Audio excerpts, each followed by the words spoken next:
Spring practice just a few days away, but today we're talking newcomers that everybody is excited to see, and not just kids out of the prep ranks, but also transfers, which we'll start with Lance Hurd. Yeah, I mean, there's 20 new guys basically going to go through spring practice when you look at it.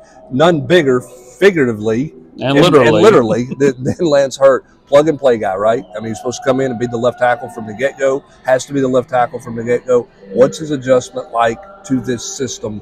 What's his adjustment like to this offense and to Glenn Ellerby? You know, we'll see. I think that everybody's excited to see, because nobody's going, hey, he's got to beat somebody out. What does he look like? It's like, okay, he's the guy. Let's see what he can do, because he's going to be the guy from day one.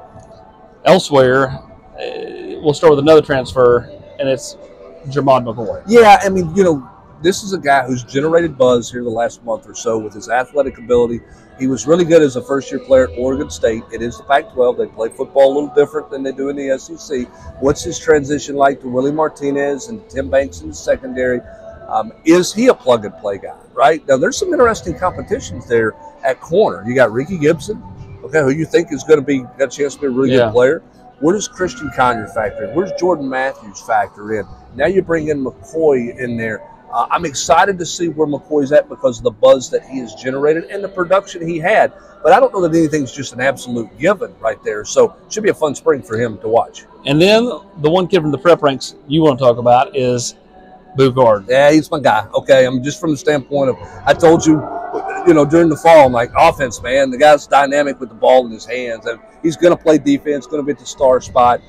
He's got so much confidence about him when he steps out on the field, belief in himself. You know, he got an early interception in bowl practice and let everybody know about it. I mean, he believes in himself. He's not a bad teammate. He's not a bad egg. He's not a bad guy, but he has great supreme confidence. I'm excited to see what he can do. Obviously, we won't see him in a return game because they're not going to do that kind of stuff live in spring ball. He'll be a factor there this fall. But for me, AP, I just think he's dynamic in whatever he does on the field. Yeah, you could also throw in there Mike Matthews and Braylon Staley on the offensive side of the ball, just because Tennessee's looking to get a little more dynamic, you know, at wide receiver. Can either one of those guys push for playing time as we head into fall? It's a great look. A lot of newcomers, as you said, close to 20.